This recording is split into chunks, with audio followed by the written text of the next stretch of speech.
Allahabad high court में एक याचिका दायर की गई थी, जिसमें ताजमहल के उस हिस्से में स्थित 22 कमरों को खोलने की मांग की गई है, जहां यह दावा किया जा रहा है कि उन हिस्सों में प्राचीन शिवलिंग है। इस याचिका के अनुसार ये सभी कमरे तभी से बंद हैं जब भारत पर अंग्रेजों का शासन था। इसमें हिंदू देवी देवताओं की मूर्तियां, शिवलिंग आदि भी हो सकते हैं, ऐसा अनुमान लगाया जा रहा है।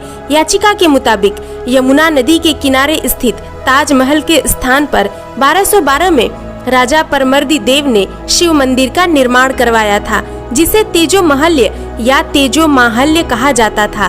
दरअसल 1889 में इंडियन नेशनल आर्मी के प्रचार अधिकारी रह चुके और आजादी के बाद सूचना और प्रसारण मंत्रालय में काम करने वाले पुरुषोत्तम नागेश ओक ने अपनी एक किताब में यह दावा किया था कि ताजमहल वास्तव में एक प्राचीन शिव मंदिर, उसे बाद में एक मकबरे में तब्दील कर दिया गया था।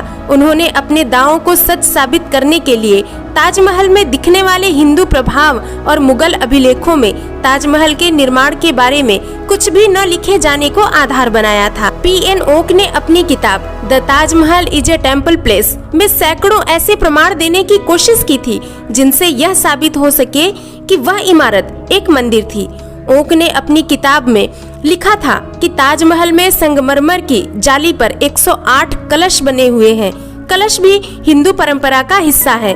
108 अंक भी हिंदू परंपरा में शुभ माना जाता है। ओक का कहना था कि आगरा मूल रूप से जाटों की नगरी है। जाट भगवान शिव को तेजा जी के नाम से जानते हैं। जाटों के ही तेजा मंदिर हुआ करते थे। इसके अलावा अनेक शिवलिंग में एक तेज लिंग भी होता है, जिसके उपासक जाट थे। इसके आधार पर उन्होंने दावा किया था कि ताजमहल भगवान तेजा जी का निवास स्थल तेजो महालय था। इसके अलावा ओक ने शाहजहां की बेगम मुमताज की मौत से जुड़े कई दावों के साथ विभिन्न विदेशी मेहमानों के यात्रा वृत्तांतों को भी कोट किया था। अप्रैल 2015 में आगरा जिला अदालत में एक याचिका के जरिए हिंदुओं को परिसर के अंदर पूजा की इजाजत देने की मांग की गई थी। मामले की सुनवाई के दौरान कोर्ट ने केंद्र सरकार, केंद्रीय संस्कृति मंत्रालय, गृह सचिव और ASI से जवाब तलब किया था। इसी के बाद संस्कृति मंत्रालय ने नवंबर 2015 के दौरान लोकसभा में यह साफ कर दिया था कि ताजमहल की जगह पर मंदिर होने के कोई भी सबूत नहीं मिले हैं। ऐसा माना जाता है कि अपने जीवन के अंतिम क्षणों में मुमताज ने शाहजहां से यह कहा था कि उन्होंने सपने में एक ऐसा सुंदर महल देखा है जैसा इस दुनिया में कहीं नहीं है, और वो चाहती हैं कि शाहजहां उनकी याद में एक ऐसे ही महल का निर्माण करवाएं। 17 जून 1631 को मुमताज महल के निधन के बाद उनके शरीर को आगरा के ताजमहल में नहीं बल्कि बुरहानपुर में तापी नदी के किनारे एक बाग में दफनाया गया था। इसलिए ताजमहल के निर्माण और उसके स्थान को लेकर हमेशा विवाद रहा। इसके अलावा इस बात के भी साक्ष्य मौजूद हैं कि जिस जगह ताजमहल है वहां पर राजा मान सिंह का महल हुआ करता था, जिसे शाहजहां ने राजा मान सिंह के पोते राजा जय सिंह से खरीद लिया था। इस बात का जिक्र बादशाहनामा नामक पुस्तक में भी किया गया है। बादशाहनामा को मुगलों के दरबारी इतिहासकार अब्दुल हमीद लाहौरी ने लिखा था। ताजमहल उसी महल की नींव पर तो नहीं बनाया गया। अगर नहीं बनाया गया तो उस महल का क्या हुआ? शाहजहां ने उसे पूरी तरह से ध्वस्त कर दिया क्या? इसका कोई भी साक्ष्य नहीं है। ताजमहल के मुख्य हिस्से में जो 22 कमरे मौजूद हैं, उनके आकार और बनावट को लेकर यह भी कहा जाता है कि ये कमरे पुरानी इमारत का ही हिस्सा हो सकते हैं। ताजमहल के मुख्य हिस्से और बाहर की दीवारों पर कई तरह की कलाकृतियां, चित्रकारी और फूल अंकित हैं, जिनमें कमल का फूल, त्रिशूल, नारियल और आम के पेड़ की पत्तियां भी बनी हुई हैं, जो हिंदू वास्तुकला को दर्शाती हैं। ताजमहल के गुंबद के शिखर पर नारियल, कमल का फूल और कलश की रूपरेखा भी दिखाई देती है, जिससे ताजमहल के मूल निर्माण के बारे में पता चलता है। और ये भी सच है कि शाहजहां ने 1631 से 1653 के बीच ताजमहल का निर्माण करवाया। लेकिन इस बात से भी इनकार नहीं किया जा सकता कि जिस जगह पर ताजमहल बनाया गया वहां पहले से ही एक ढांचा मौजूद था। कुछ इतिहासकारों का मानना था कि शाहजहां ने यमुना किनारे वही जमीन खरीदी जहां पर राजमहल स्थित था और उसी में कुछ फेरबदल करके उसको एक मकबरे के रूप में तब्दील कर दिया। 2020 में ताजमहल के पीछे शिव मंदिर के होने का मामला गरमाया हुआ था। कभी ताजमहल में आरती तो कभी कांवड़ लेकर जाने की कोशिश की गई थी। 2020 में शिवरात्रि पर गुपचुप तरीके से कुछ हिंदूवादी लोगों ने ताजमहल के पीछे महताब बाग में तेजो महालय शिव का प्रतीकात्मक जलाभिषेक भी किया था। ताजमहल को इस तरह से डिजाइन किया गया है कि जब मेन गेट के पीछे से इसको देखा जाता है तब यह बहुत बड़ा दिखाई देता है, लेकिन जैसे ही मेन गेट की तरफ आगे बढ़ा जाता है तब इसका साइज छोटा होता जाता है। ताजमहल के चारों मीनारों को बाहर की तरफ थोड़ा झुकाकर बनाया गया है, क्योंकि सीधा खड़ा होने पर दूर से ये अंदर की तरफ झुके हुए लगते हैं। और बाहर की तरफ झुकाने का सबसे बड़ा कारण यह था कि किसी भी स्थिति में अगर मीनार गिरती है तब मुख्य इमारत पर कोई भी नुकसान न पहुँचे।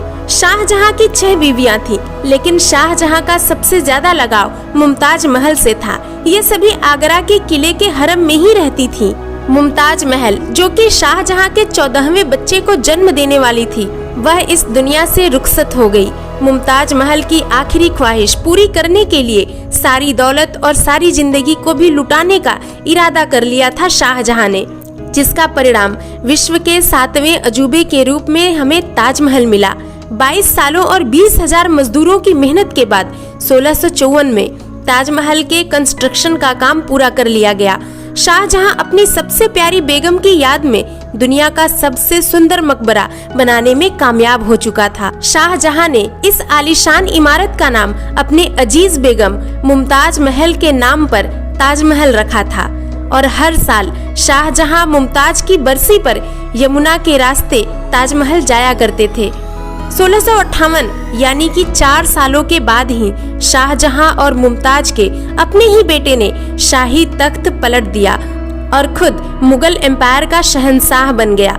शाहजहां पिछले 30 सालों से इस तख्त पर राज कर रहे थे। अब उनको कैदी बनाकर आगरा के किले में ही बंद कर दिया गया था। उनको सिर्फ एक ही रियायत दी गई थी कि जिस कमरे में उनको बंद किया गया था उसकी खिड़की से वो ताजमहल को देख सकते थे। 8 साल कैद में रहने के बाद 74 साल की उम्र में शाहजहां भी इस दुनिया से रुखसत हो गए और उनको ताजमहल में ही दफन कर दिया गया था। पीएन ओक का मानना है कि शाहजहां ने दरअसल ताजमहल में अपनी लूट की दौलत को छुपा कर रखा था, इसलिए उसे कब्र के रूप में प्रचारित किया। यदि शाहजहां ताजमहल का वास्तव में निर्माता होता तब इतिहास में इसका उल्लेख अवश्य होता कि मुमताज महल को किस दिन बादशाही ठाठ से दफनाया गया था। ओक का कहना है कि बादशाह बनने के 2.5-3 वर्ष में ही मुमताज की मृत्यु हो गई थी। इतिहास में दोनों के प्रेम का उल्लेख जरा भी नहीं मिलता। यह तो अंग्रेज शासनकाल के इतिहासकारों की मनगढ़ंत कल्पना है। हिंदू मंदिर प्रायः नदियों के तट या समुद्र तट पर बनाए जाते हैं। ताज भी यमुना नदी के तट पर बना है, जो कि शिव मंदिर के लिए एक उपयुक्त स्थान है। शिव मंदिर में एक मंजिल के ऊपर एक और मंजिल में 2 शिवलिंग स्थापित करने का हिंदुओं में रिवाज था, जैसा कि उज्जैन के महाकालेश्वर मंदिर और सोमनाथ मंदिर में देखा जा सकता है। ताजमहल में एक कब्र तहखाने में और एक कब्र उसके ऊपर की मंदिर के कक्ष में है।